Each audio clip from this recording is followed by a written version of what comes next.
Okay, so when you're looking for a home, you want all the facts, right? But what happens when two of the biggest names in real estate can't even agree on what facts you should be seeing? That's exactly what we're diving into today, this growing divide between Zillow and Redfin over climate risk data and what it all means for you. So here's the bottom line. Zillow has started to, well, hide its climate risk scores. You have to go digging for them behind an extra link. Meanwhile, its biggest rival, Redfin, is doing the exact opposite. They're doubling down and keeping that data right there, front and center on every single listing. And that really is the big question, isn't it? Why the split? I mean, are we talking about protecting consumers here? Or is it about protecting sales? Or is it something else entirely? To really get to the bottom of this, we have to start not with the companies, but with us, the homebuyers. To really figure out why these two giants are heading in opposite directions, we need to look at how we actually behave when we're searching for a home. It turns out, a lot of the time, what gets us thinking about long-term climate risk are really short-term, dramatic events. Just take what happened right after Hurricanes Helene and Milton. I mean, in the wake of huge, headline-grabbing disasters like these, something pretty fascinating starts to happen with how we all search for homes online. And just look at this jump, it's pretty wild. Redfin saw that the national click rate on their climate data shot up from 3.3% all the way to 4.1% right after those hurricanes hit. I mean, that's a direct line you can draw from a disaster to a sudden spike in our curiosity. And this wasn't just a one-time thing. We see the same pattern pop up with wildfires out in Los Angeles and floods in Texas.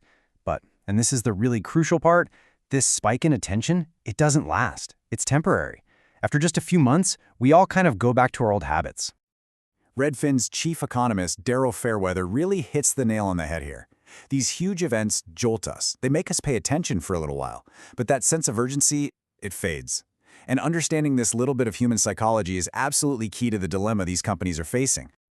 Okay, so if we know that our attention span for this stuff is, well, pretty short, how is a real estate platform supposed to handle it? Let's take a closer look at Zillow and Redfin, because they're tackling this in completely different ways. So, first up, Zillow. Now, they haven't gotten rid of the data completely, but they've tucked it away. It's behind an extra click. And their official reason? They say they want to keep the user experience consistent for everybody, and they have to follow the rules of all the different multiple listing services, the MLS, which basically control all the real estate data. But, when you dig a little deeper, there's a bit more to the story. Zillow is getting complaints from big players like the California Regional MLS, who are questioning how accurate the data even was. And maybe most importantly, they were getting feedback from agents, real people on the ground, saying these scores were making sales more complicated and in some cases, even killing deals. Redfin, though, looked at that exact same situation and went the complete opposite direction. They're keeping that data right there, front and center. They're basically saying, hey, look at the data. People are clicking on this stuff when it matters. They want to know, and our job is to be transparent.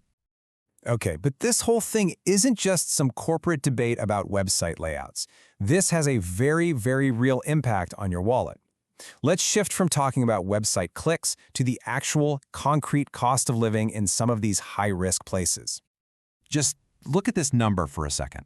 $13,937. That's the projected average cost of home insurance in Louisiana for just 1 year.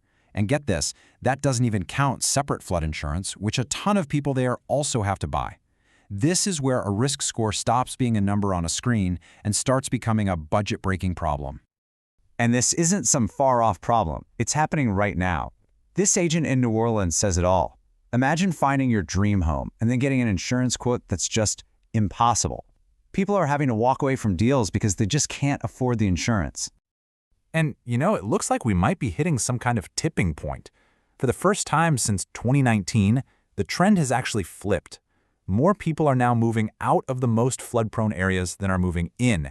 It really seems like the rising costs are finally starting to outweigh the dream of living in these places.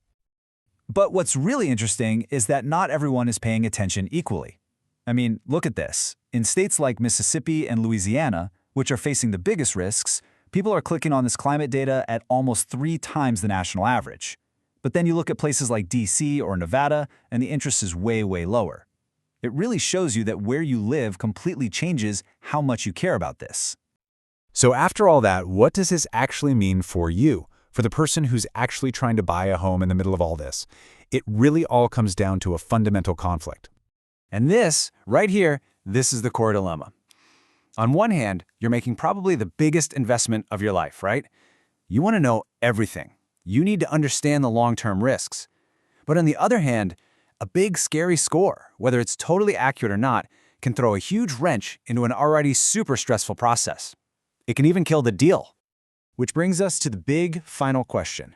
As our world keeps changing, when you're about to sign on the dotted line for a new home, whose job is it really to know the risks? Is it on the website, like Zillow or Redfin? Is it on the real estate agent? Or at the end of the day, is it all on you? That's the question right at the heart of this entire divide.